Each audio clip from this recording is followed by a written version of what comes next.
going on, everybody? I'm BRAWL5 and welcome back to another video. Today we're going to be looking at Spider-Man Shattered Dimensions, and we are going to be ranking every single level in the game. Now the gameplay that you're seeing is jacked off of other people because I play it on the Wii, and the Wii just does not have the best graphics, okay? So that being said, let's get into it. Number 13. Mysterio. Mysterio is the final level of the game. You play as all four Spider-Men and take on aspects that were prevalent in their respective universes. This means stealth, gliding, and wreaking absolute havoc. However, this was pretty underwhelming of a boss fight. All the levels were intricate to an extent. This, however, seemed lazily thrown together. And of course, the theme of the level, which is Mysterio creating the fabric of the universe, goes off the linear aspect of the levels that we were used to. Instead, they just happen in weird transitions. The level starts off with you playing as Spider-Man Noir. You have to web zip across floating pieces of rock, which usually have pieces of destroyed or unbuilt walls, which create shadows and provide cover. Mysterio will cast a light every so often, and your job is to advance to him while moving through the shadows. The next phase is where you play as Ultimate Spider-Man. You'll fight illusions of the previous bosses as well as sand creatures. Above the illusionary bosses are orbs, which you must destroy to damage Mysterio. Then, you must fly through energy barriers while playing as Spider-Man 2099.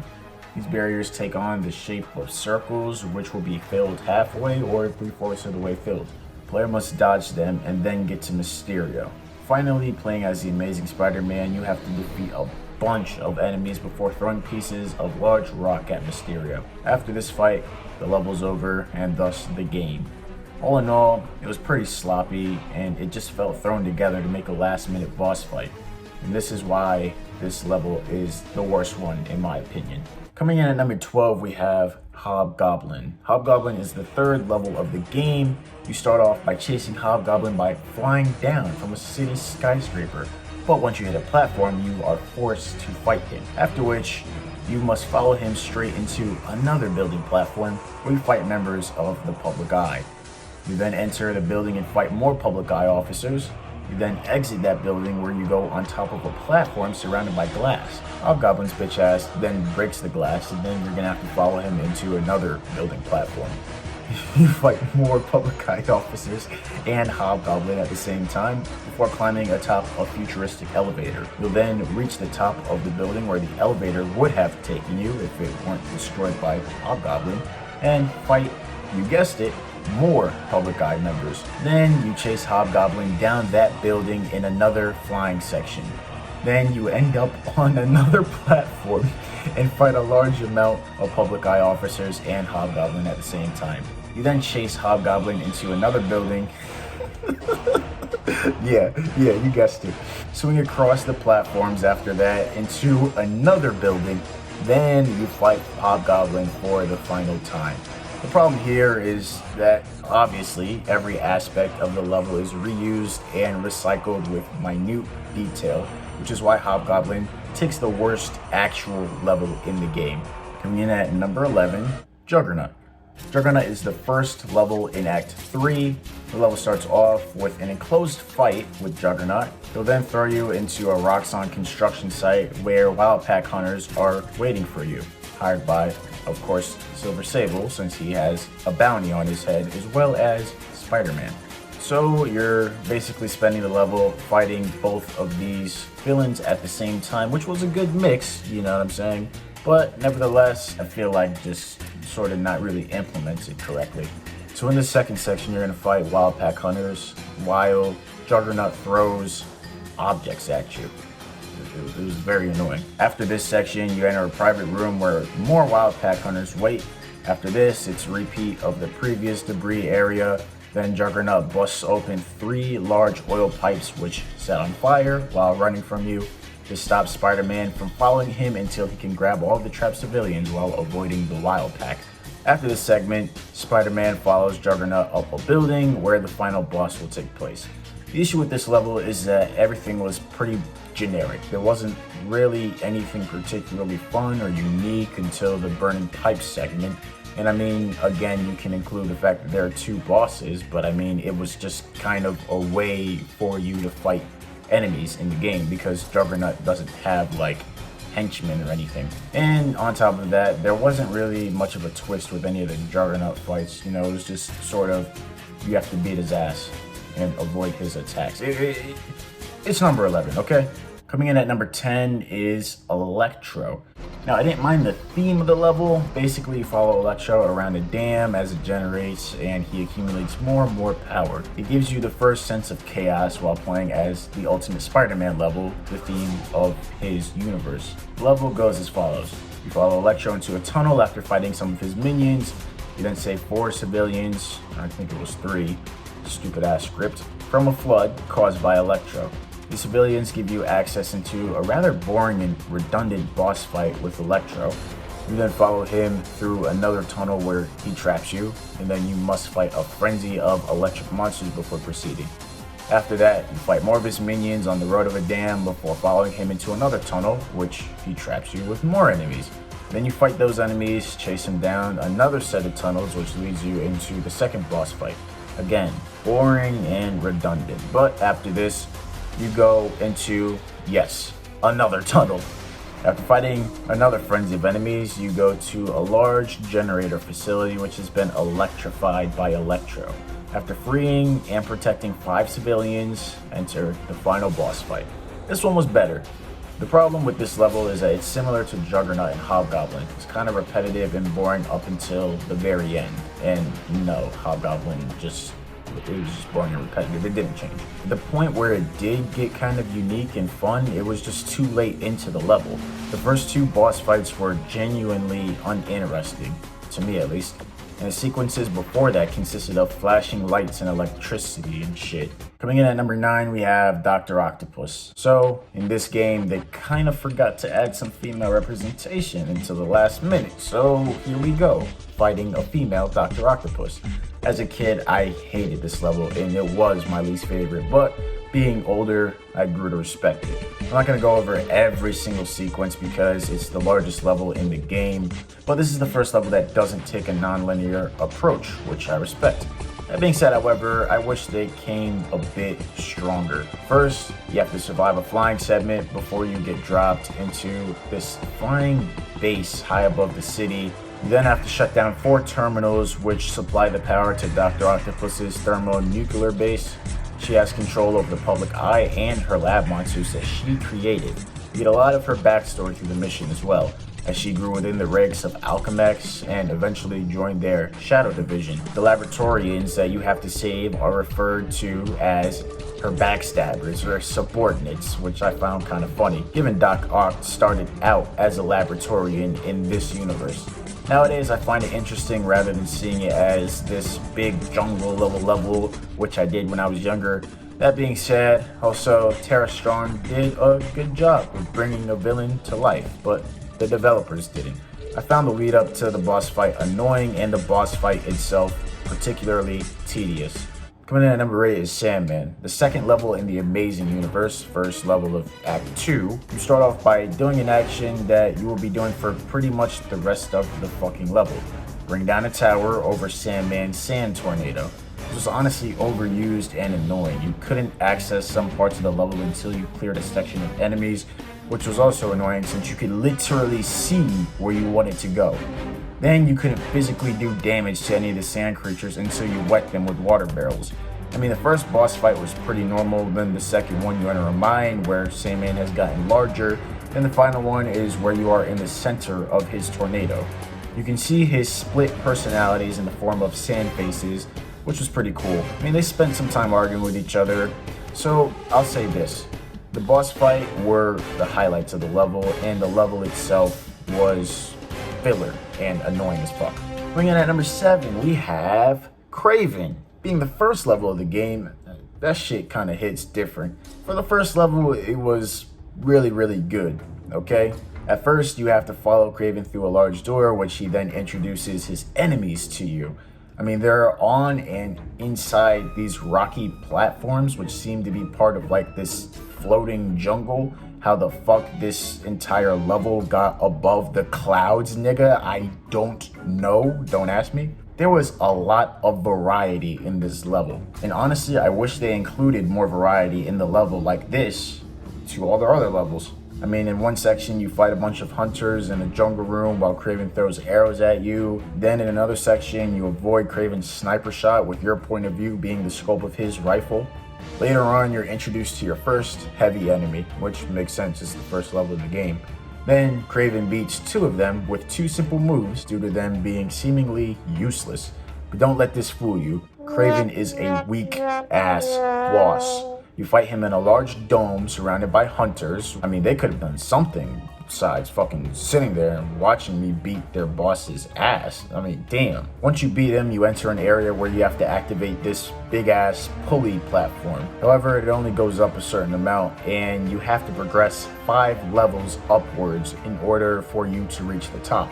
Once you do, you get to the final boss fight against Kraven, which isn't that different from the first. He just has a longer immune period, which is very annoying, I will admit. This level is overall not my favorite, but it was actually pretty decent and had lots of variety. Coming in at number 6 is Carnage, the last level in the game before you take on Mysterio. This was probably the darkest yet most action-packed level in the game. You start off in the helicarrier, looking down on the husks of former helicarrier workers. Once you leave your perch, the husks come to life and begin to attack you in large quantities. Out of any of the Ultimate Spider-Man stages, this brings out his moveset and style of fighting the best. And perhaps the best out of any Spider-Man in the entire game. I mean, there were tons of these husks that would swarm around you. You even get choked out by the husks as the other ones attack you. Once you clear this section, you basically do the same thing in other areas, only this time you have to save a female, non-husk employee survivor while making sure the husks don't break the door of the room that she's hiding in. After you save the woman, you get some backstory that Carnage already has the fragment's power, which is why he's going on a rampage around the helicarrier. Basically, S.H.I.E.L.D. and Ultimate Spider-Man previously took down Carnage, but then while he was in S.H.I.E.L.D.'s custody, they started doing experiments on Carnage and, exposing him to the fragment's power. Then he actually got a hold of the fragment, killed everybody in the helicarrier, and now here you are trying to stop his rampage. Pretty fun backstory, to be honest. You have to fight a Slayer, which is owned by S.H.I.E.L.D., but it thinks you are Carnage because you also have a symbiote as the Ultimate Spider-Man. Now, the sections leading up to the first fight with Carnage are optional, meaning you could skip a good portion of the level. I mean, they could have at least put up some objectives or something. Anyways, you have to save a civilian at a prison full of symbiote monsters and husks. You can even find an Easter egg here. Then the fight between Carnage ensues. It was decent, but nothing special. You basically had to finesse Carnage into a generator which would explode once he jumped in, because symbiotes and fire don't really mix well together. I will give the boss fight this. It was really interesting to see your symbiote powers going up against Carnage's symbiote powers. I mean, he would do similar moves that you would be able to unlock with Ultimate Spider-Man. It was pretty interesting. I'll give it that. After the boss fight, we have an awesome event where Carnage crashes another fucking helicarrier, and you have to make a run for it. Or should I say, you have to make a swing for it.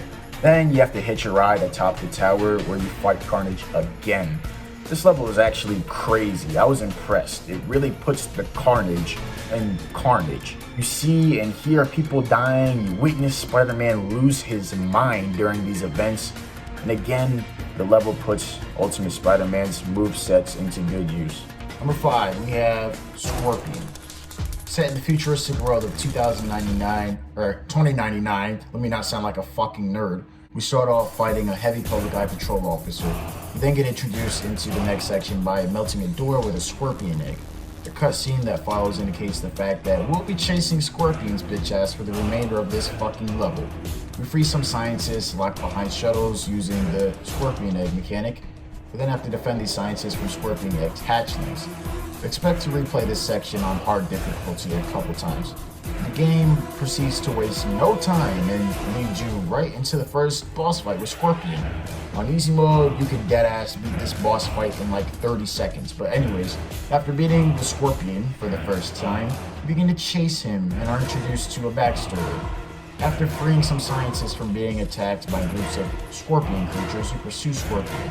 Or should we say, Kron Stone, a man ashamed of himself after turning into the creature after a science experiment gone wrong. Although he does some shitty things during this Spider-Man level, we kind of find him redeemable. Scorpion pursues the fragment after Dr. Octopus tells him that she can make him human again with the fragment. What a lying ass bitch. And this is actually pretty cool because unlike none of the other bosses in the game, we kind of feel bad and find Scorpion very redeemable. After this segment, we proceed to follow Scorpion to this balcony where a horde of Scorpion and public eye officers will be fighting each other. Taking them all out will give you access to an elevator. The elevator leads you to a balcony where, you guessed it, you do the same thing. Finally, Scorpion will destroy a public eye ship in the balcony where you must escape into an area below. This is where the final boss fight takes place. So basically, you fall into a building where the ship crashes, right? And the support for the building will weaken and weaken throughout the course of your final Scorpion boss fight. And you're gonna have to finesse Scorpion into weakening the support, and then the ship will eventually fall on top of him. Although the level ended tragically, it was still a recognizable moment. It was kind of clear that the developers were running out of gameplay ideas towards the end of the level, which is why this level is ranked high, but not too high. At number 4, we have Hammerhead. The player quickly grasps the concept of the Noir theme, which is the most unique one in the game. The level exercises the idea that the player must sneak around without being spotted to get from point A to point B. Operating under temporary shadows and reading the game's environment is key. The player starts off on a rail, looking down at Hammerhead, ordering his crew, and offering exposition on how he received the tablet piece. Your goal is to save 3 civilians captured by Hammerhead. However, Hammerhead stays close to each civilian. This means that the player will have to take down the armed guards before saving each civilian. After this segment, you'll have to follow Hammerhead before he splits off and leaves you to take down a room full of armed guards. During this time, Hammerhead presumably speaks to Spider-Man over a loudspeaker. It's kind of interesting seeing his semi-omnipotence and reacting to you taking down his guards later on in the level. The boss fight ensues after this section where you must sneak around the pillars separating you and Hammerhead's turret. After this, you have to sneak past a room which will lead you to a train yard. The objective of the first section ensues, but to a larger scale. Again, upon progressing, Hammerhead will reprimand his guards for their incompetence. After you save the 5 civilians, Hammerhead will challenge you to a one-on-one before finessing you into fighting his crew. This moment was good because you switch from the stealthy takedown side of things to the raw fighting aspect of the game. Finally, after getting their asses whooped, Hammerhead's crew abandons him, prompting Hammerhead to use the fragment.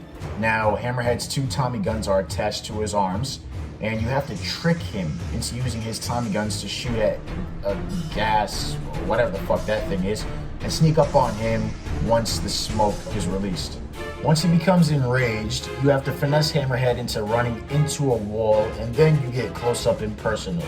Now, because the Wii requires a great emphasis on the fast timed event controls, I would constantly die playing this part as a little kid, and that honestly made me fucking scared of this part. But, you know, nowadays, I'm gonna fucking beat your ass, watch. Bitch, nigga.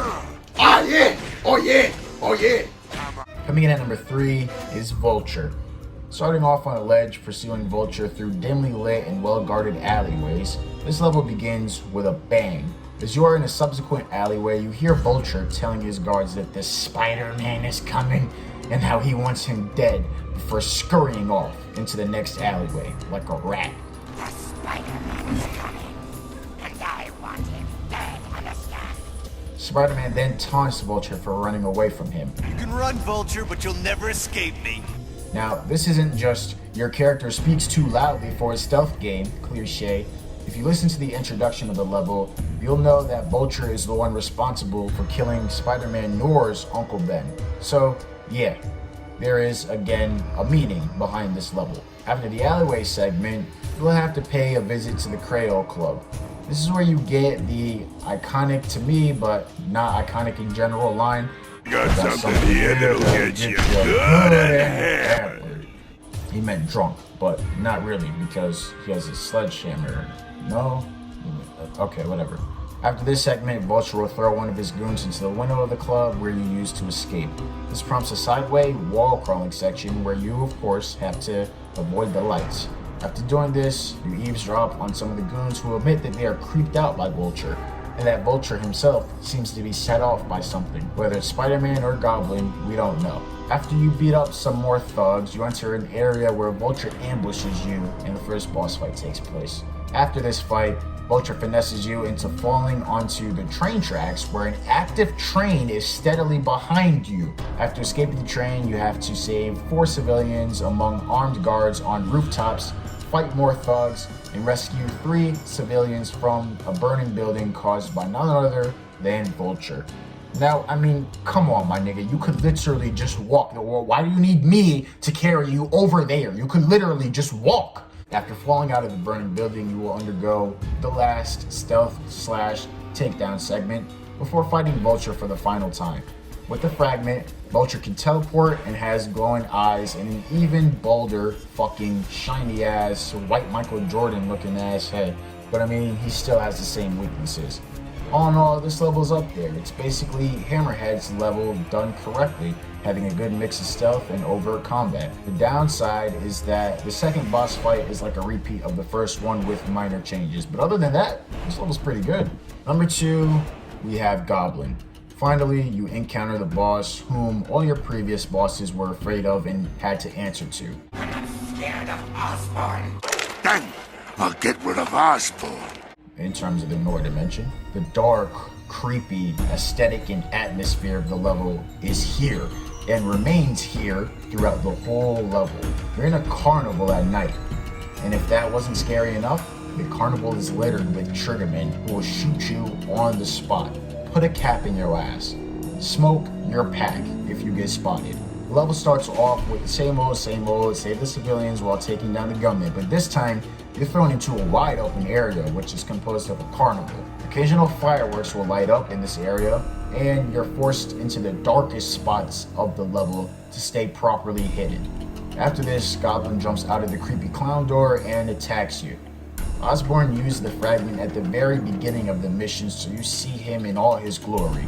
You're forced to get up close and personal with the hideous monster.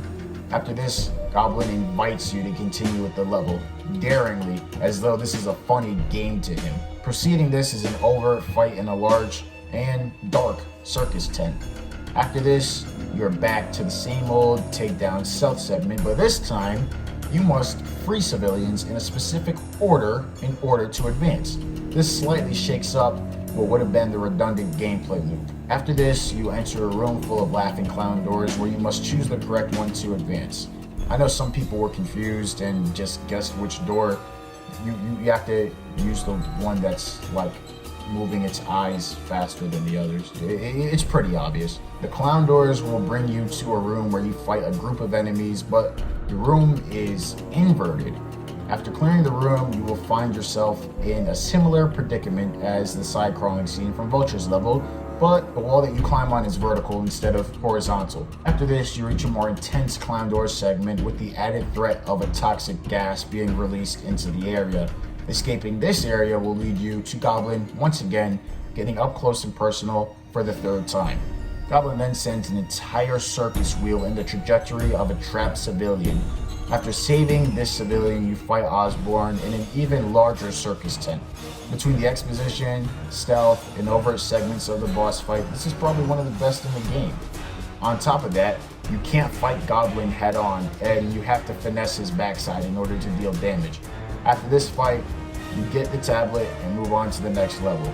Overall, this was a Noir level which expanded upon the elements of the previous 2 in every way, which is why it's at number 2.